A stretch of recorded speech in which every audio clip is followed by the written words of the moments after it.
and welcome to VOSR International, the voice of shortwave radio. I'm your host, Wavecrest Guy. This broadcast is being transmitted by WRMI, Radio Miami International, in Okeechobee, Florida, on both 9455 and 15770 kilohertz. This broadcast is also being transmitted by shortwave radio in Lower Saxony, Germany, on 3975 kilohertz. And we'll start out the broadcast with some announcements. First off, I just want to give another shout out for some guest hosts to do some guest segments. We're always looking for people out there that have a lot of knowledge that could go ahead and record a guest segment here about shortwave radio and get that sent in. It's very easy to do. You can do it at your leisure, and all you got to do is record it in an MP3 format and send it over to me. But you can go ahead and if you got some ideas or you want to get yourself on the air, send us an email at VOSRINT@yahoo.com. That's VOSRINT@yahoo.com. And we can go ahead and we can get that started and get you on the air. I usually try to do these broadcasts, since I'm doing them weekly. I try to get them working on them about a week or two before they actually air. But I will fit them in, work them into a segment. A lot of times people think, yeah, that wouldn't be a bad idea, but I just don't think I'd be able to, be able to talk long enough to do a segment. But again, it's really amazing how fast time goes when you're trying to explain something or show something when you're doing the segment. So I think you'd be surprised, and it actually goes pretty well. And segments can range. That can go from 3 minutes all the way up to 35 minutes, 40 minutes. So it's not a problem. We'll be able to get it worked in. And even if it's a large subject, we can always put it in 2 parts and that type of thing. So think about it and send us an email. Next, don't forget our website at VOSRinternational.com. You can go over there. There's a lot of stuff going on over there. I have announcements when there's changes going on and announcements. And I will send out a newsletter if there's a large change coming up. And, for this one, I did want to make sure everybody is aware that we are on Shortwave Gold. We are going to be broadcasting still on Thursdays on 3975 kilohertz, but there will be a simulcast also going out on 6160 kilohertz. So depending on propagation or how things are going, if it's not coming in on one frequency, head on over to the next frequency. That's starting April 4th.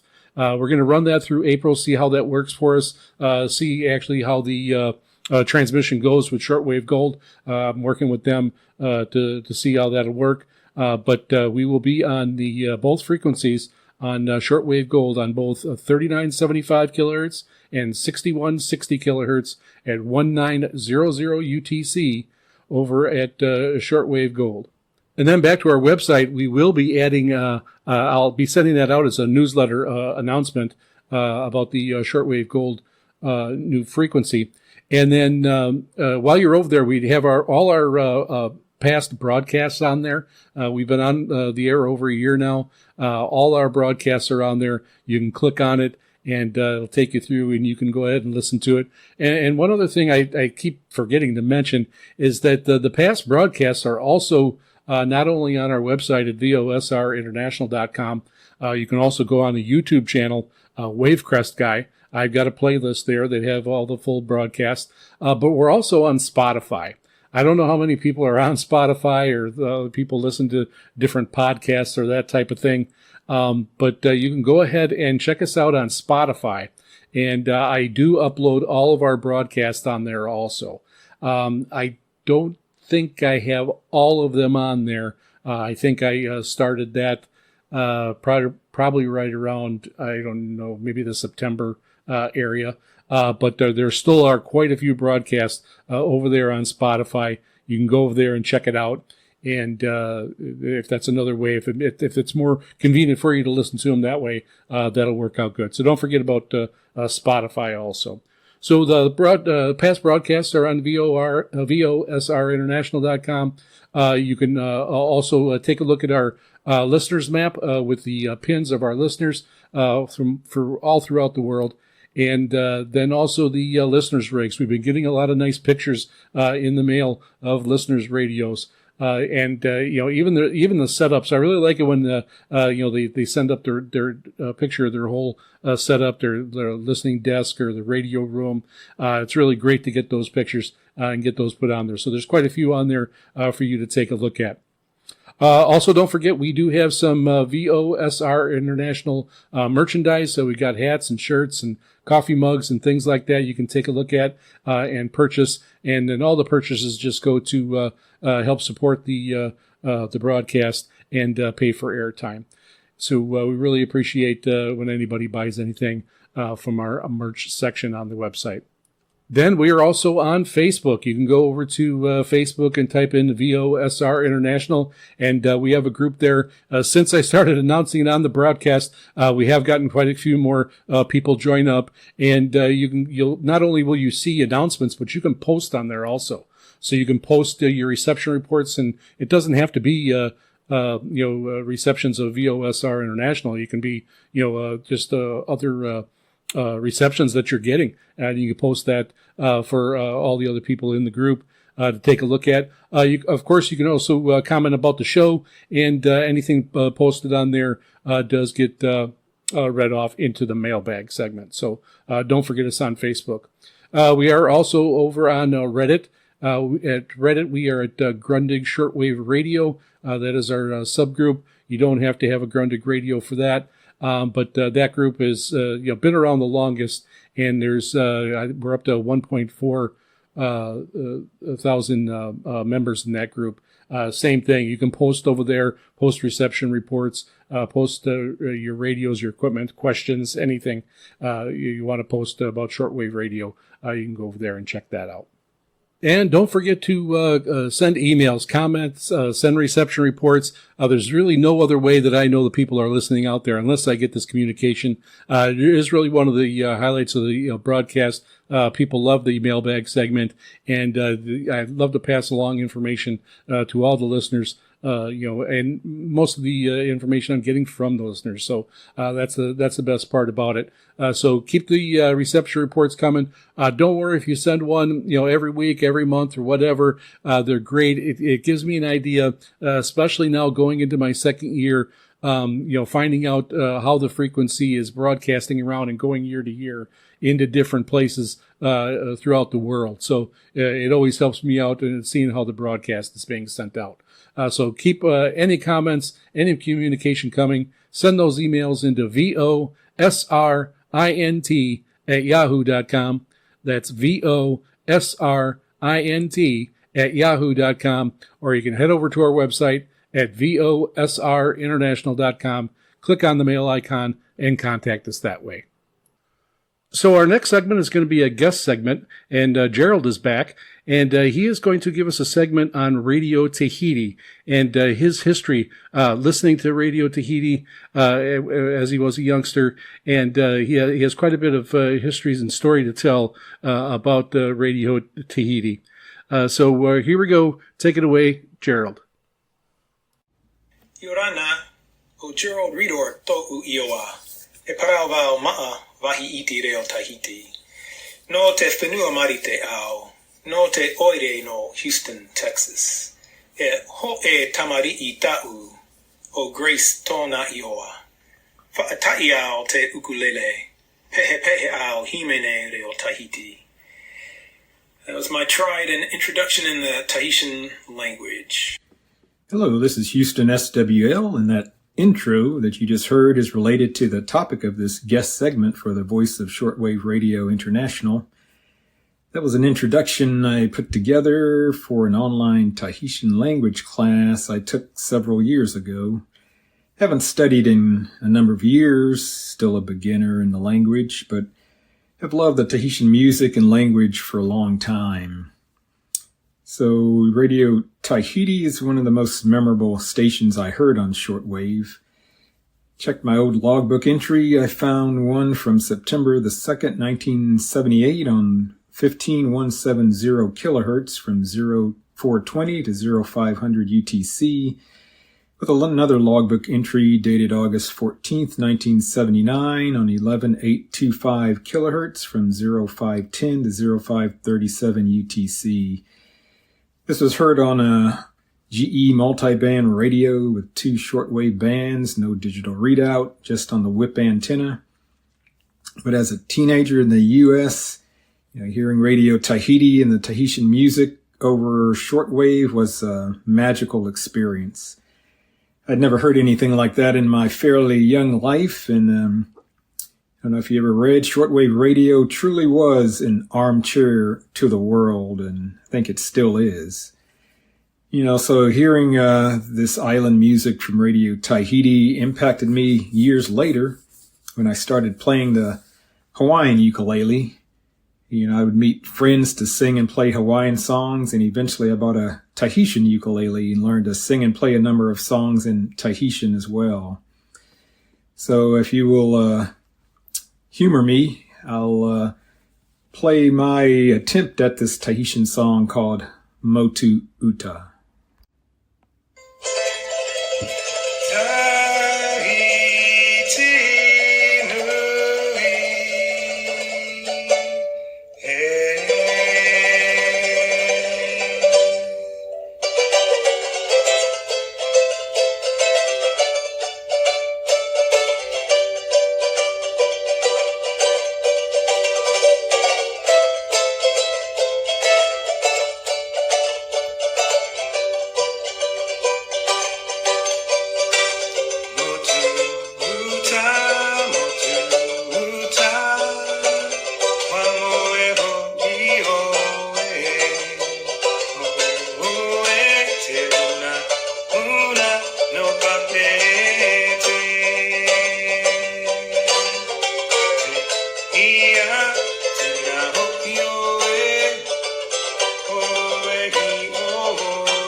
All right, thank you for humoring me and being a captive audience. So that song is called Motu Uta.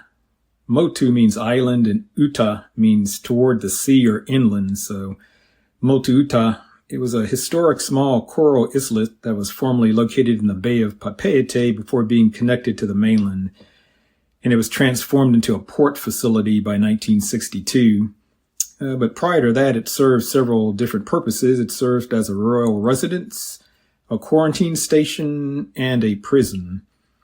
So Motu Uta, this island off the coast of Papeete, is remembered in local culture with songs such as the one I just tried singing and playing called Motu Uta, and it pays tribute, to the island as a forgotten or lost, beautiful island. And you'll see similar type songs in the Hawaiian language, Hawaiian music as well, where nature and natural beauty are sung about often. In checking my 2004 World Radio TV Handbook, they had an address of Radio Tahiti, P.O. Box 585, Papeete, Tahiti, and they had given a URL address which is no longer operable. They did have an announcement that they'd give for the broadcast in French and in Tahitian. There was an interval signal, which was the Tahitian flute called the vivo, and also Tahitian drums. And they did verify with QSL card. I was fortunate to get a QSL card from Radio Tahiti, dated August 14th, 1979. And I heard that on the frequency of 11825 kilohertz. Checking online, I found a February 1991 issue of Monitoring Times magazine, and they had an article in there titled Radio Tahiti, Myth and Reality in the South Pacific by Edward Pyatt. So I'm just going to read you a couple paragraphs from this article, which I found pretty interesting. And I guess the official name was Radio Télévision Française d'Outre-mer, or RFO, and it's a government-funded radio and television voice of French Polynesia. So again, he's writing this article back in February of 1991, and he visited Tahiti and actually visited the Radio Tahiti broadcast station and building. I guess just a little bit about Tahiti. He says that the population includes Polynesians, French, Chinese, and others, and various mixtures of all. French is the language of the government in Tahiti, and he arranged to visit the broadcast facility and the transmitter site. And he goes on to talk about that in this article. And he says North American listeners probably have erroneous ideas about the nature of Radio Tahiti programming. In North America, we usually hear only the evening programs of Radio Tahiti. A conversation with Bernard Ferbeau, the assistant director of programs, revealed that only the night programs have a real Tahitian flavor. During the program, Tahitians call in with musical requests, birthday and anniversary greetings, and other messages for persons on Tahiti and the outer islands. The callers usually converse in Tahitian and they request a selection of Tahitian music. With just a few exceptions, all of the other programming on Radio Tahiti is presented in French. He goes on to mention that in recent years, there's been a plethora of Tahitian-oriented FM stations that have taken to the air. And on one day, I counted 20 of these FM stations. They're all privately funded and specialize their programming. Some play rock music, a couple play easy listening music, one classical, and the remainder play Polynesian music. Now, the broadcasts of RFO are intended solely for home consumption.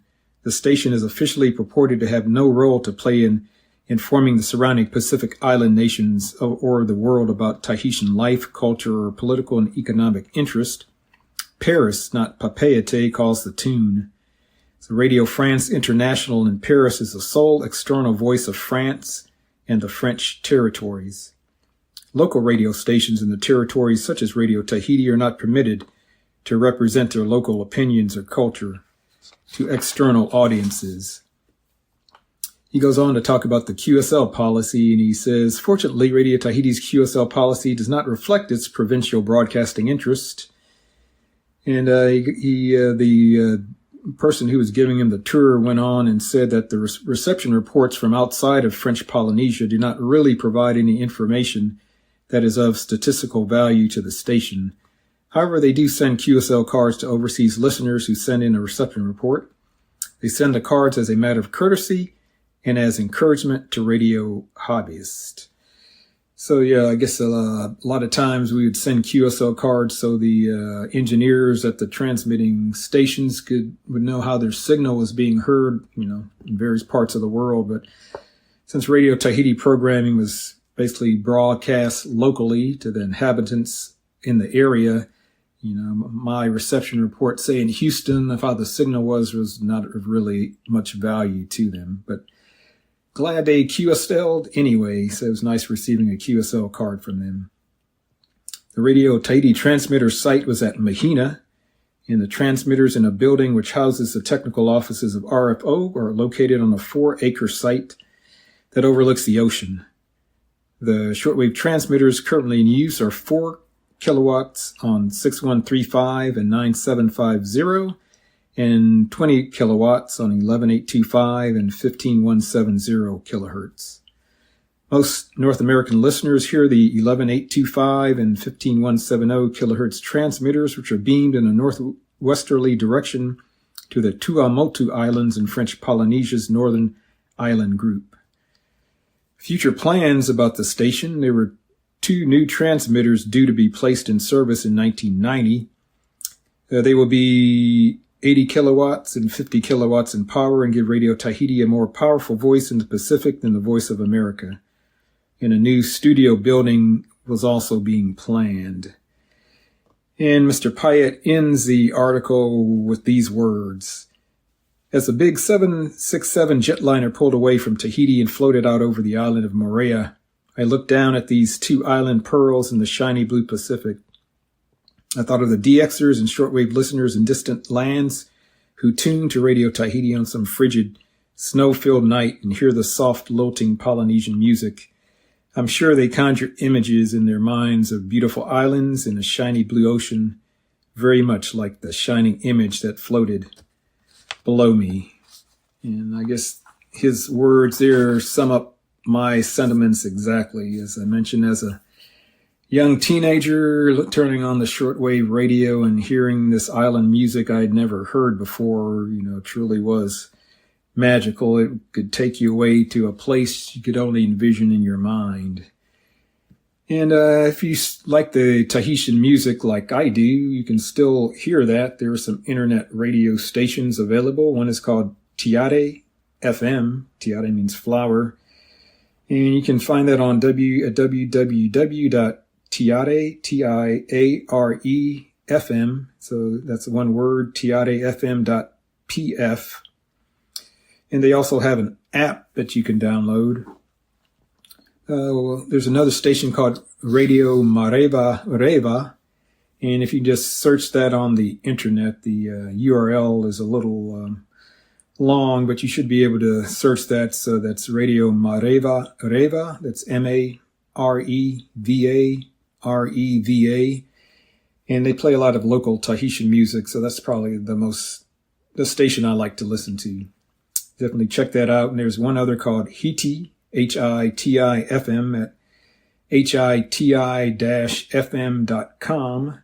So check those out if you want to listen to some authentic local Tahitian music on the internet. And like I mentioned, I studied the Tahitian language off and on for a little while, more off than on. But it's called Reo Tahiti, and that's the most prominent of the indigenous Polynesian languages spoken in French Polynesia, or Reo Maohi.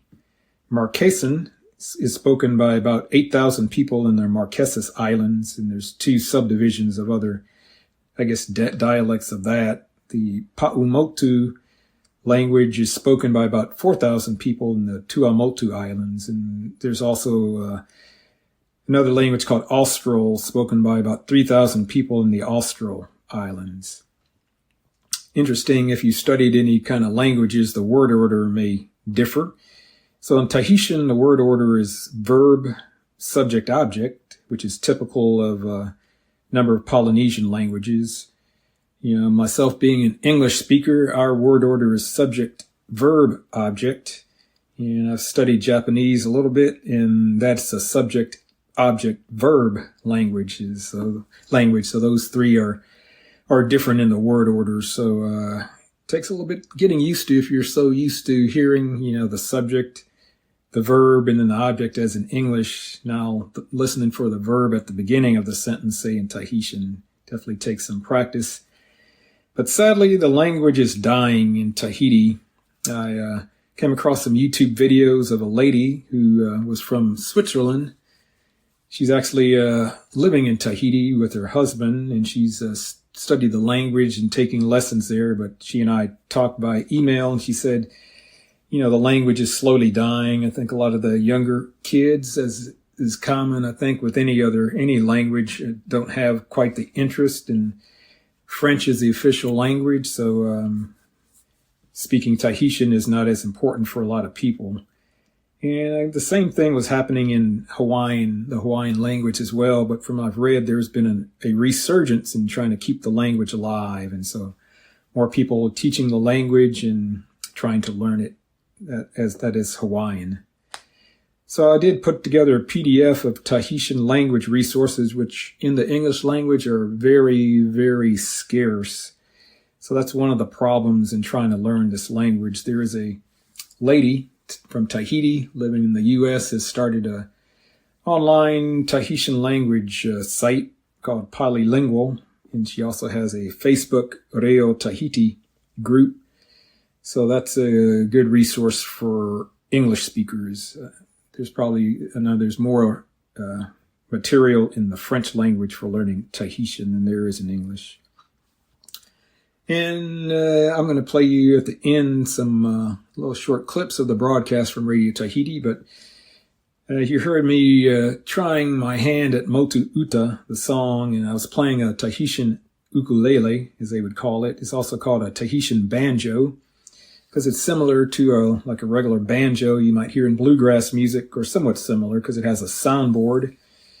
and the bridge sits on top of the soundboard. The banjo normally has some type of skin, but the Tahitian one has a wooden round sound hole. The bridge sits on top of that, and it's just held in place by string tension, similar to a banjo. Sound comes out the back.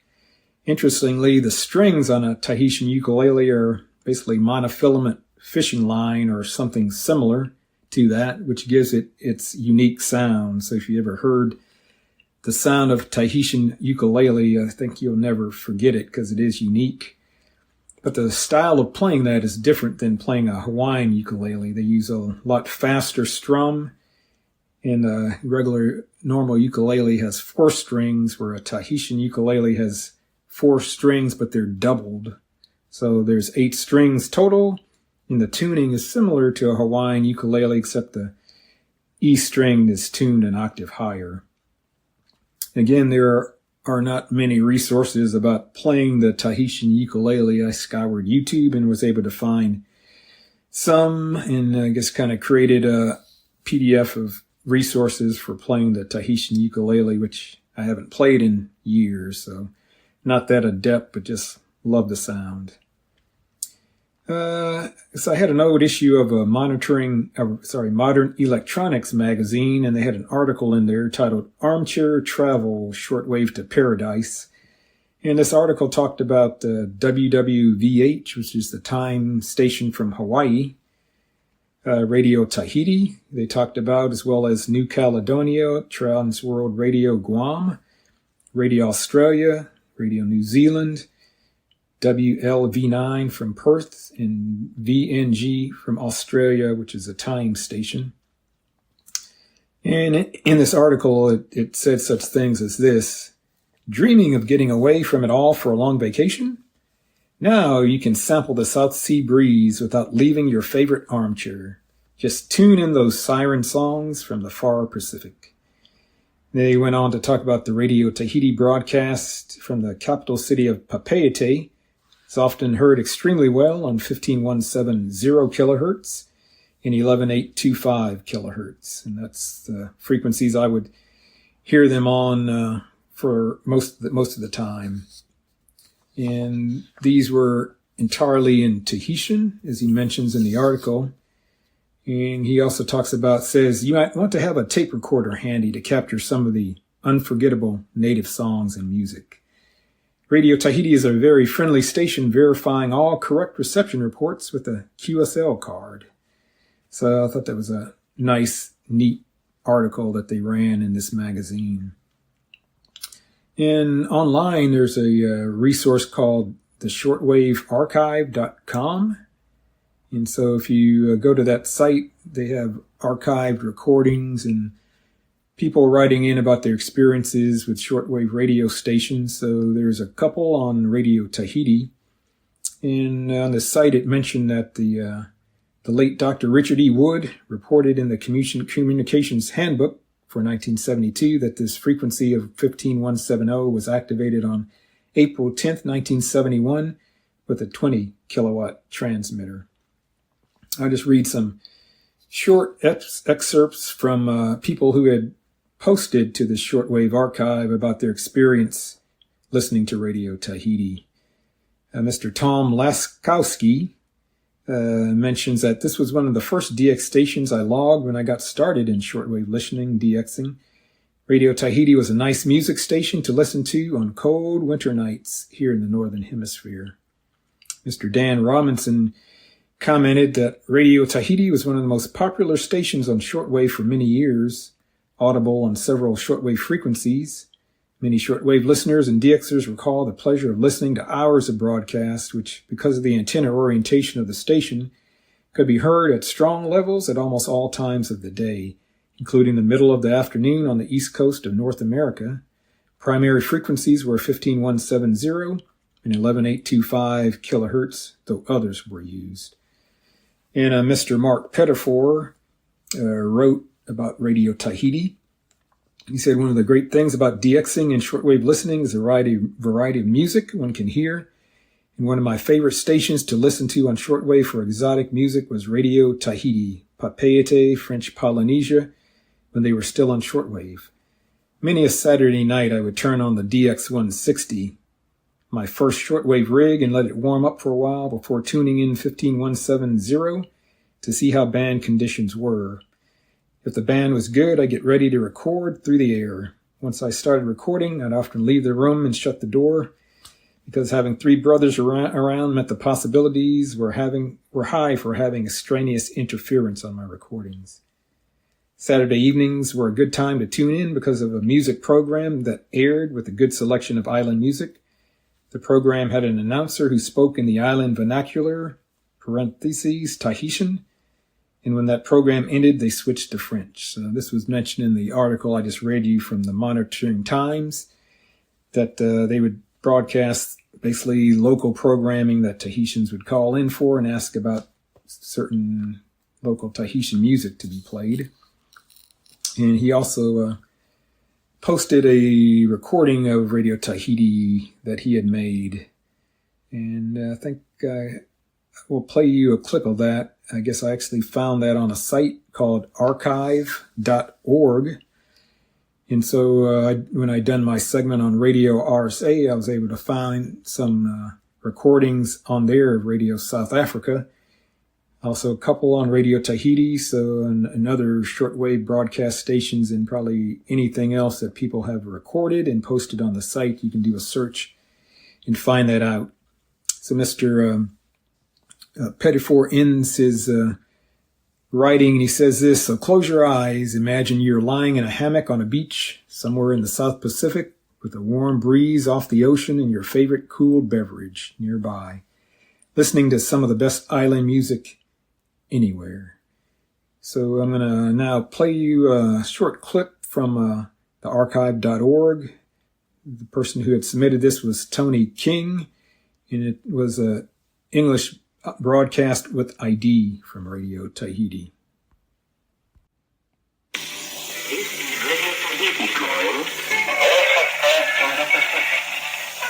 are broadcasting on the 49th meter band, 6,135 kilocycle. Good evening, ladies and gentlemen.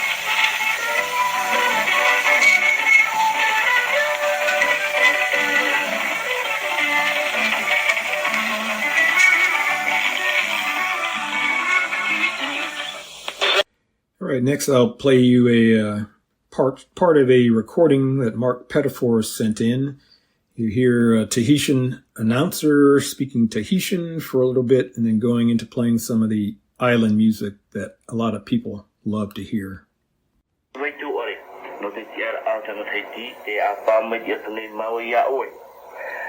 Mamãe tuvo aí o oi para na tem ayani e Pascal e hoje.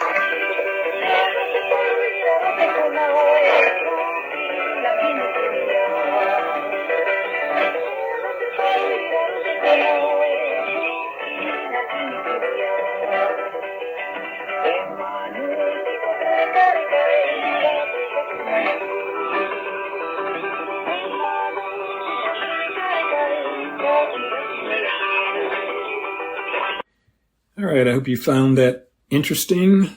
You can go back on archive.org and look these up and listen to the whole recording. The one by Mark Pettifor is, I think it's about 30 minutes. So you can go and get your fill of listening to Radio Tahiti back in the day from these old broadcasts.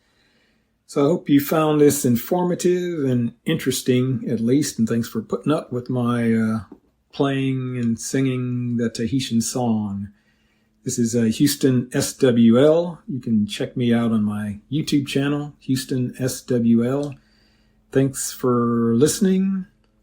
Mahalo, and I'll turn it back over to Jeff. Wow, that was a great segment. Thank you, Gerald. We're going to have some information over on our website at VOSRinternational.com. Go over there and check it out. We're actually going to have a link to a full video of Gerald playing that full song that you got a snippet of here during the segment. And then we will have some other information that Gerald talked about on about Radio Tahiti over there. We'll have some links and pictures. So go ahead and check it out. This was a really good segment and well-rounded. Thank you, Gerald. So what do you think? Send us an email at VOSRINT@yahoo.com. That's VOSRINT@yahoo.com. Or head over to our website at VOSRinternational.com, and you can click on the mail icon and contact us that way. And now on to the mailbag. First email is from Gary in Seattle, and he is a regular listener, and he sent us some more pictures of some of his gear, and I do have these over at VOSRinternational.com on the listeners' radios page. He writes, more pictures that didn't load. Look at the choke and the AM filtering I rigged up. It works great, easy to put together. The new radio is the best ever I've experienced, short of the 8600. Maybe even better. So for anyone into the hobby that wants a high-end NR in a modest, fairly inexpensive radio, this is it. The guys at the Mela Hit team have really outdid themselves. I am not an AM midwave DXer, nor that good of a battery, but it jams on FM, shortwave, and high frequency, and also the airband. Well worth every penny. Thanks for that information, Gary. We do have that over on the website, so everybody go over there and take a look. It sounds like a really interesting radio to check out. Next, we have an email from Damien in Massachusetts, and he writes, I heard your show, definitely interesting. I hope there are plenty of others out there listening. I have multiple shortwave radios. My Radtel RT860 received 1577 0 kilohertz amazingly well. I often listened via Kiwi SDR for convenience. It is certainly an interesting time to be alive. And that's true with those SDRs. I know that's a lot of the newer hobbyists got into the hobby with the invention of those SDRs and use those exclusively. Then he got back to me and he said, I have two shortwave radios that I use most of the time. One is Noelec Ham. It is up converter on generic SDR attached to a laptop running Windows HD SDR. I use an FM band stop and an HF LNA with a simple dipole on a 9-to-1 balun. My other radio is a Radtel 860 handheld transceiver that I purchased brand new for less than $40. The Radtel has amazing sensitivity and selectivity right out of the box using the 45-inch telescopic antenna. So I sent him a EQSL of the sunset here in Molokai, and he actually sent me a beautiful sunrise picture, sunset picture from his location over in Massachusetts. I do have that over on our website at VOSRinternational.com, over on our listeners' radios page. Go check that out. Beautiful sunset. Thank you, Damon. Next, we have an email from regular listener Harry, and he writes, Aloha, Jep. He sent us a couple of clips from the March 12th broadcast on 3975 kilohertz, both from northern Sweden. Both are about 100 kilometers away from Oulu, Finland, where he resides. Kalix is on the other side of the Gulf, and it is a border town of the Finnish-Swedish border north of Oulu. Then he's listening on Kiwi SDR. I listened to VOSR on Thursday, the 12th of March in Sweden using SDRs in northern Sweden, in fact, close to me. First half I was on Kalix, and the next half Haparanada.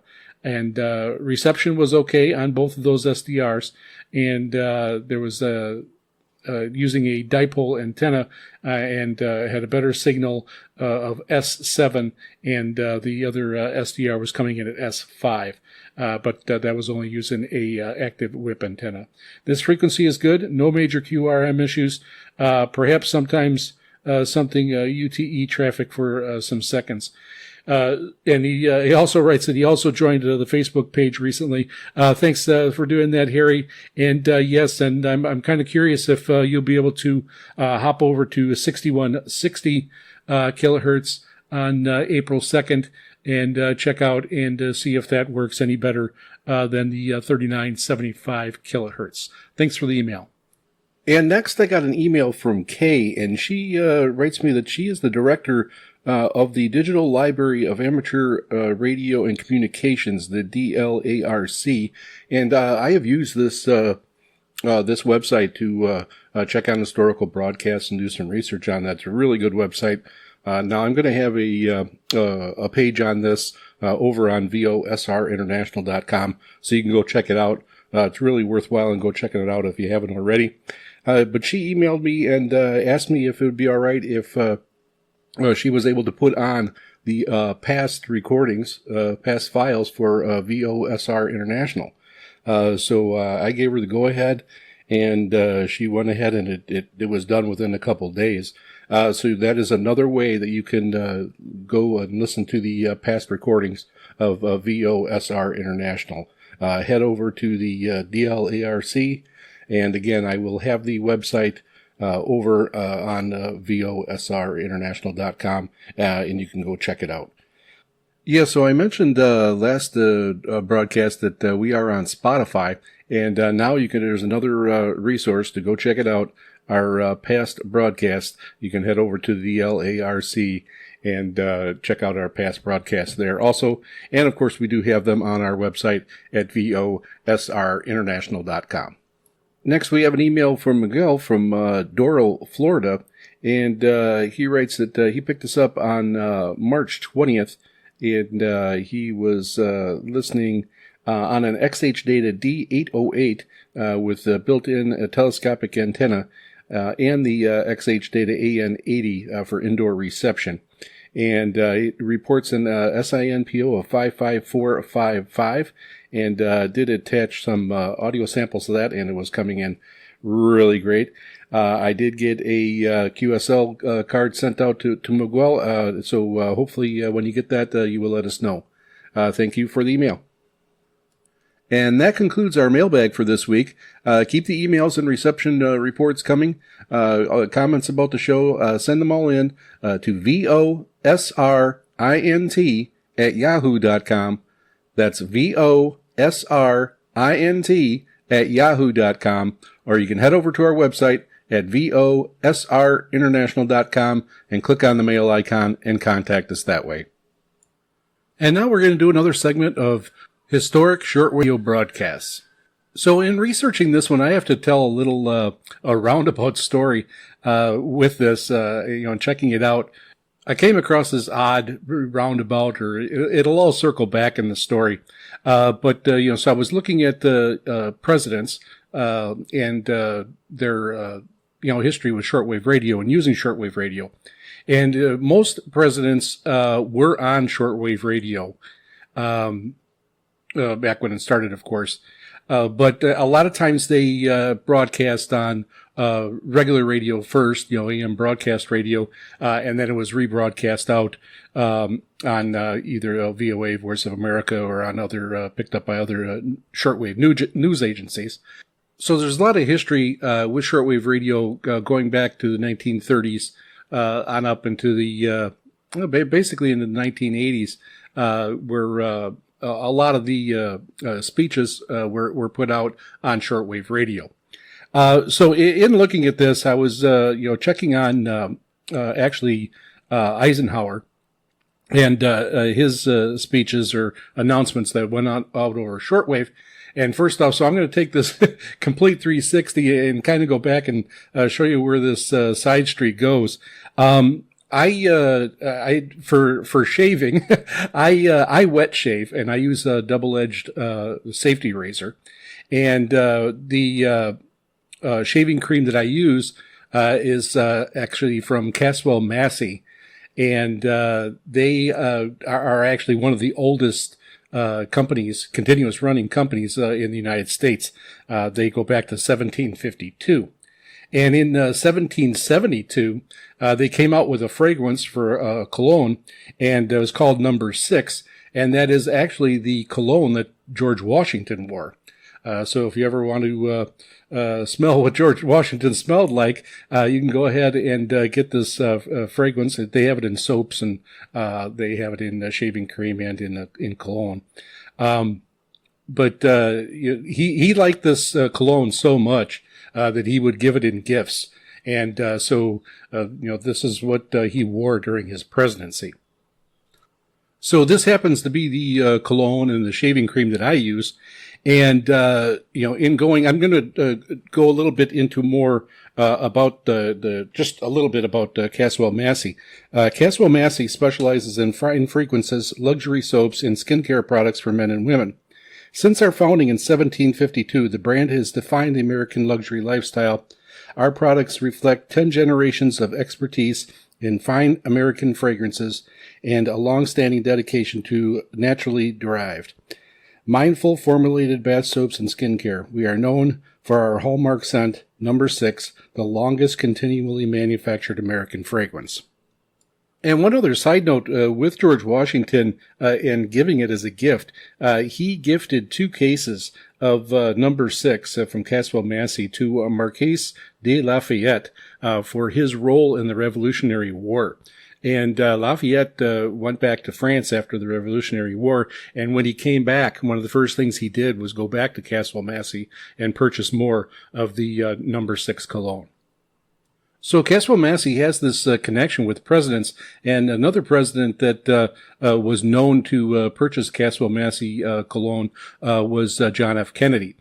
He was a big fan of their Jockey Club scent, and he wore that often. He had a couple scents that he rotated with, but Jockey Club from Caswell Massey was in his main rotation of a few colognes that he did wear. And now bringing it full circle, because I was researching about Eisenhower. Eisenhower was another big fan of Caswell Massey products, and he really liked the almond scent, and he liked the almond soap so much that he replaced all the soaps in the White House with Caswell Massey's almond scent. And he did that throughout his whole 2 terms in the White House. So the whole 2 terms, the only soap that was in there was Caswell Massey's almond. So after taking that detour and roundabout, we come back to Eisenhower and his use of shortwave. So there was 2 of his more famous announcements that were done on shortwave. And I'm going to go over the first one here. And this first one was actually even before he was president. And of course, we all know that Eisenhower was the supreme Allied commander during World War II. So on September 8th, 1943, Eisenhower publicly announced that Italy had surrendered unconditionally to the Allies, marking a major turning point in World War II. And looking at that, I believe Germany surrendered in April of 1945. A lot of people don't know or don't remember that Italy actually surrendered quite a bit earlier than Germany did. So this was broadcast from Algiers. The announcement revealed that a secret armistice signed 5 days prior by the German Marshal was effective immediately, ending hostilities between Italy and the United States. And of course, Mussolini, the leader of Italy at the time, couldn't sign it because he was actually killed, and his body was put on public display. So Eisenhower broadcast the news via radio to the world, stating that the Italian government has surrendered its armed forces unconditionally. The armistice, while announced on September 8th, that the secret armistice instrument of surrender was signed on September 3rd, 1943, in Sicily. The announcement was deliberately timed by the Allies to coincide with the Operation Avalanche, which was the landing at Salerno. Eisenhower urged Italians to help eject German forces, promising the assistance of the United Nations.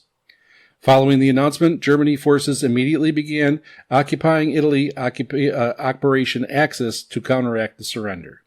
And also, just to clarify the timeline, D-Day didn't happen until June of 1944. So this was actually months before that, before the United States actually went into Europe itself and invaded Normandy in France. So there was quite a few months in between that happened. So I'm going to go ahead and play a clip of the speech that Eisenhower gave, and this did go out over shortwave radio. And most of the time, like I said, when these went out, it went over Voice of America, and then it was also picked up by plenty of other stations worldwide. This is General Dwight D. Eisenhower, Commander-in-Chief of the Allied Force. The Italian government has surrendered its armed forces unconditionally. As Allied Commander-in-Chief, I have granted a military armistice, the terms of which have been approved by the governments of the United Kingdom, the United States, and the Union of Soviet Socialist Republics, acting in the interest of the United Nations. The Italian government has bound itself to abide by these terms without reservation. The armistice was signed by my representative and the representative of Marshal Badoglio, and it becomes effective this instant. Hostilities between the armed forces of the United Nations and those of Italy terminate at once. All Italians who now act to help eject the German aggressor from Italian soil will have the assistance and the support of the United Nations. So there you have it, the announcement that Italy surrendered, and it marked a big turning point in the war. And it was a huge uplift for morale at that time also.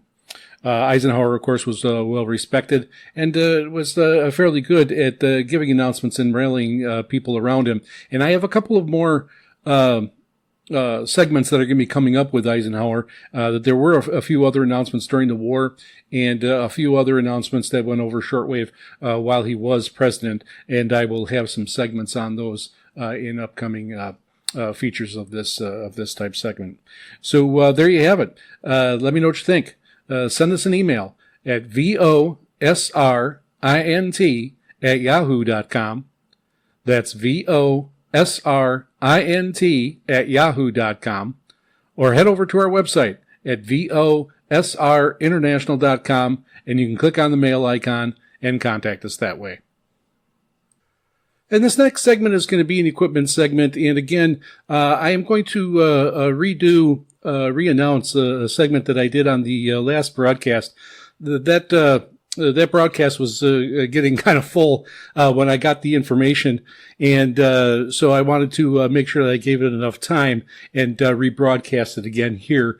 And it is about the website, the new website, Shortwave Live. So you can go ahead and check this out. Again, if you go over to VOSRinternational.com, I'm going to have a page on there, and I'm going to have the link so you can get over there and go to it. And, just going on the website, from the website, it says this is a new shortwave radio schedule website where you can discover nearly all shortwave stations worldwide. Frequencies currently broadcasted are highlighted in green and listed below. And then there's a lot of different criteria you can choose. You can choose a station, language, a target area, the band, and the time, and then you can find them. So then also along the top, there is a forum section. And this is an interesting part. You can go ahead and anybody can go and read the comments that are in there. The only time you have to set up an account is if you wanted to respond to the comments that are in there. So there's quite a few topics already going in there. There, of course, is the welcoming new listeners, and then the listeners are putting in.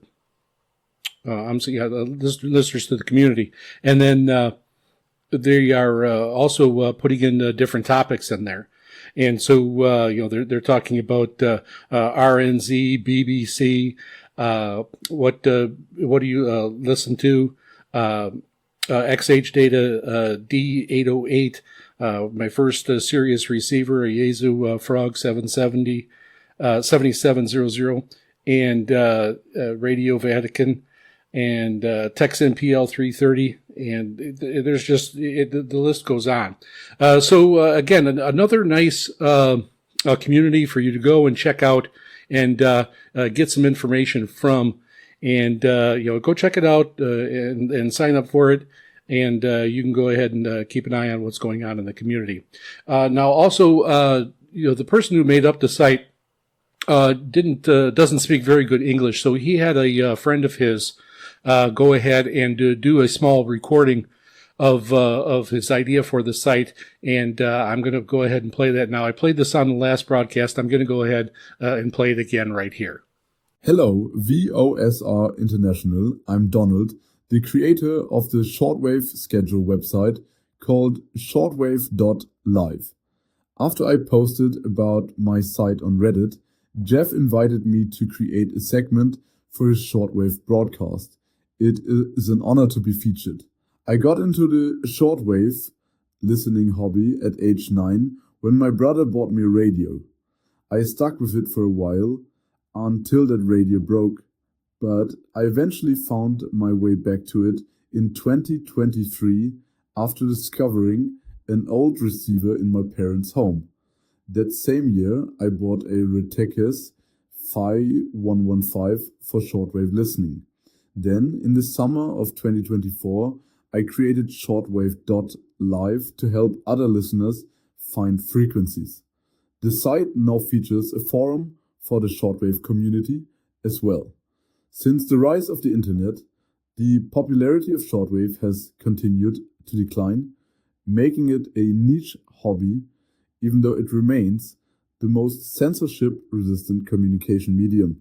Personally, listening to shortwave radio has helped me overcome my social media addiction.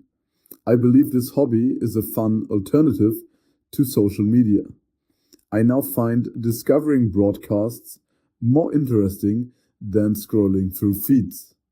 The fact that radio signals travel from other parts of the planet using the ionosphere fascinates me.